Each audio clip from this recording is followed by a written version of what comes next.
Yeah. So, yeah, happy to answer any questions. Let me know. It sounds like you're applying. You're still finishing up undergrad right now, and you are thinking of applying to master's programs after. Yes, that is correct. So my first question for you is what steps did you take throughout your undergrad to prepare you for your MPH and applying to um, master's programs? So I'm smiling because you're not going to like my answer, and the answer is Oh nothing. gosh, okay. Nothing, like no Yes, internships. nothing. Okay. Um, Things might have been different 10 years ago when I was applying, but I had majored in public health. But my extent of the experience was that I took a bunch of classes, but I didn't have any work experience, any internship experience. I did teach or like co-lead a public health course. So I did some teaching. Okay. That was probably the most relevant while I was an undergrad. And then I was also an orientation leader. So I like had all my other extracurriculars that weren't public health related, but still, shows leadership and other. Okay. So some leadership experiences. Okay. Good Um, to know. Awesome. so if anything, my Eh, answer to this hopefully just shows that you don't really need to have like years and right. public health work and internship experience in order to apply and get it in. It's really what you take of your story, the experiences you do have, and then framing in a way that is public health related. So, of course, Okay. you are able to get an internship. You're thinking about this a lot earlier than I did because when I was decided I was going to apply to MPH programs, I was already like out of school for a few years. So it's not like I could Right. go back in time and like change and do an internship. So uh Right. yeah. Okay. Good to know. I guess that kind of leads me to my next question, which is perfect, is what would you have done differently after starting at Yale, if anything, throughout your undergrad? Is there anything that you felt maybe unprepared for or overly prepared for? That I would do differently If during my undergrad. yes, yes. Not really. Again, you're not going to like my answer. Right. That's okay. I I feel like grad school is so different than the undergrad Hmm. experience. Um, like I'll be honest, like when I was in undergrad, I spent a lot of my time. I took my classes, I took school seriously, but not that seriously. I Right. had a lot of Okay. fun when I was in college, and um, then I took 2 years off to work because I just like wasn't. I didn't have my stuff together to like apply Right. to grad school. I needed some time to like take the GRE and do all these other things. So I did take 2 years off to work. And then by the time I was like, okay, I'm ready to go back to school, and I got to grad school, it was so different for me because I was like, wow, like I've been out of school for a few years. I missed being in Hmm. school. So I like took all my classes like really seriously. I studied more than I ever had. I was like, who am I? So I would just say that, you know, doing your best is really all you have to do going in. There's nothing that I would have gone back to say like, ooh, I would have done that differently and that would have brought me to a better outcome. I mean, I feel like I ended up pretty good despite not having prepped Right. too much. So it's really kind of like what you make of the experience once you arrive there as well. And just like Okay. afraid to like network, join clubs, join interest groups, volunteer, get Right. involved and like explore and then figure out. And you can do all of that once you get to the master's program. Okay. That sounds good as well. That is kind of what I was thinking about doing right now is just like networking. Hence the reason I scheduled this call with you today. I thought it'd be very helpful, which it is. So thank you. And then also like meeting new people. What do you recommend? Did you like reach out at all to anybody in master's programs? I feel like I feel like the times have changed just slightly. I don't know if it's more competitive like for grad school in general or like if it's not as competitive for MPH, but um yeah, I don't know. Like I So feel like I can, there's a lot of differences. yeah. So when I was applying to MPH programs, you didn't need to connect with professors. Okay. I didn't even like write professors' names in my personal statement. Like I've, Okay. yeah, like very vague. And for PhD programs, like doctoral programs, you absolutely have to. That's always Okay. the case. But for master's programs and MPH programs, I would always say that, like, I had a couple of classmates who said that they did like reach out or like they Hmm. um would like put down the names of people they'd want to work with to kind of show that was already more than Okay. I did. But, you know, you're thinking so far ahead. I mean, if you really wanted to, you could, connect with one professor at each school that you're applying to and, Right. have a good short conversation with them on Zoom, then you can write about that in your personal statement. And of course, that would only help your application, but I don't know Right. how necessary it is for you to get in. I think even just saying like, my research aligns with the research of this professor, and then explaining that connection without explicitly saying, like, I met with this person, um, could also be fine.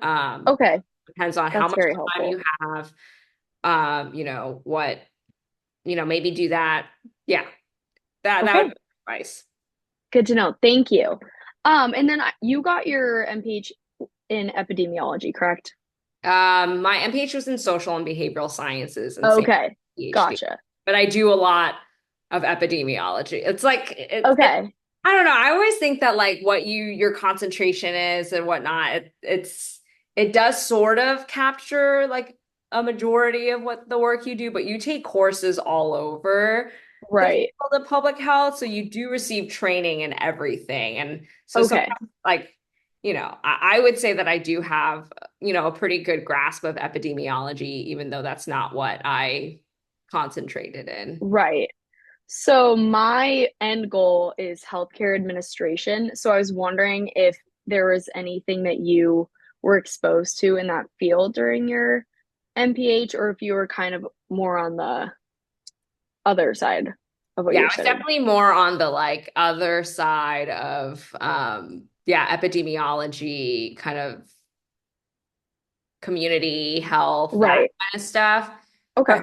healthcare administration, I mean, Yale has an amazing program, and I think other schools might similarly have something where the concentration would be in like healthcare management or health administration. You'd like get an MPH, but that would be your department or your concentration. Right. And then at Yale, you take half of your classes at the School of Public Health and then half of your classes at the School of Management, which is essentially the business. Okay. So that's one option. You can also apply for MBA, MPH dual programs, where you can get both degrees and I think like an accelerated 3-year period and Okay. do separate degrees. So if you're interested in the more health admin business side, that's an option. So I would look through different schools and what programs they offer and try to look for stuff that sound like what I just described. Okay. Perfect. That's super helpful. Awesome. And also, what made you choose Yale? I know you, in your video, I know you said that you applied to a lot of schools. Yeah. Yes. So I was deciding between Yale and UCLA. That's kind of Okay. two choices I came down to. And being someone who like grew up in California, went to UC Berkeley, like I visited UCLA for their like public health admit day. And I was like, wow, like I can imagine myself here. Like I'm already like, I love like, it's nice, sunny, beautiful LA. They were talking about having Right. a running club and like all these fun things. And I was like, oh my God, this sounds so great. And then I was like pretty sure I wanted to go there, especially because I would get in-state tuition as well. Right. But then I was like, well, I should also give Yale a chance too. And so I did decide to fly to visit on their visit day as well. And then it was just like this totally kind of different experience. Like I'd never stepped on an Ivy League campus before. Like I was never been in the Northeast. Like it Right. very different. And I felt like their open house day like felt a little more cozy. Like I felt like they were already trying to build a community, and I really liked that. And all the faculty seemed really approachable. So I was like, okay. And then So it kind of came down to, okay, do I go to UCLA or Yale? And all my family's also in California. So Uh-huh. it was just hard. But I think at that time in my life, I was like, I'm ready to make a change. Like I've kind of been doing the same thing for so long. Feel like I'm stuck in a rut. Like I wanted that sort of other coast, like really Right. something out of my comfort zone to like challenge myself because I think UCLA would have been a great place for me to go, but I might have been too comfortable there. And, so I did the thing and went to Yale, which was challenging. Right. Um, my parents helped me move in and I cried. I like treated them to dinner and I was just like crying the whole time. I didn't know what was going on. I like never cry, but I was like, why am I so emotional? I think it all hit me that I was like leaving my home of California that I had spent my entire life and like doing this completely new thing on the other side of the country. So it took me a while to adjust. And like there were days when I was like, "Ugh, I should have just gone to UCLA. It would have been so much Right. easier. Like if I was lonely. I could have gone home and visited my family, but now I'm just like stuck here in the cold. It takes like 12 hours door to door to fly home. Right. So it was very hard for me at first, but then I kind of got used to it and I love it and I don't regret Oh, good. the Good. experience. I made a lot of friends and um, learned a lot, and then it got me to Harvard. So very happy that. Yeah, that's awesome. Yeah. Well, thank you for sharing. Yeah, that's super helpful. Well, and your experience was worthwhile then there. You learned Yes. to love it. Good. Definitely. Yeah. Good. And yeah, I always tell people that sometimes it is good to just like, do something that you're a little scared of because it means you're going to grow. It means you're doing something you're learning, um, Right. adapting, and that's a great skill, like a life skill to have. So, as difficult as it was for me during that time, I'm glad that I went through that. And I do think that I'm like, as cheesy as it sounds, a stronger person for having Right. that. Yeah. Well, that's awesome. Thank you for sharing. Yeah. And then let me see if I have that pretty much covers all my questions that I had for you. Do you have any questions for me at all? Um, no, I mean, it's really just like what other things are you wanting to know? I mean, I would say like you're so ahead of the game, like you're still, what year are you in school? I'm a sophomore Yeah, you are in my thinking undergrad. very early. So this is, I mean, are you thinking of applying like your senior year and going straight? Probably, yes. I don't think I want to take a gap year. But internships are required for my major as well here. So I'm thinking that will be helpful. I'm not sure if Yale is like my end goal, but it's definitely something I'm looking at. Yeah. Um, I don't know entirely what schools would be the best option yet. So I'm really just trying to like explore Yeah. Well, different let me areas. give you this resource that I oftentimes give people, which is the US News rankings for public health schools. Okay, perfect. Let me drop the link into the chat. So what I would do is I would just go through this list um, and just start looking up what kind of programs they offer if you really want to, like Okay. faculty they have. But I think for now, just figuring out like if they have the kind of health Hmm. administration program that you're interested in. And then what I would say is that Okay.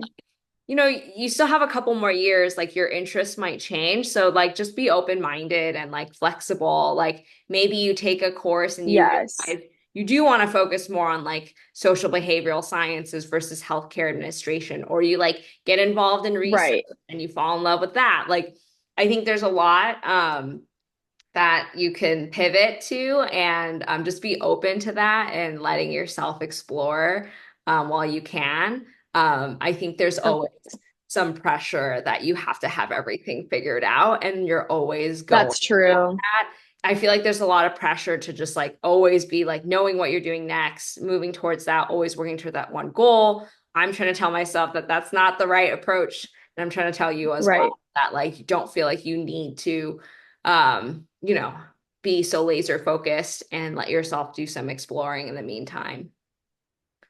Well, thank you. I really appreciate it.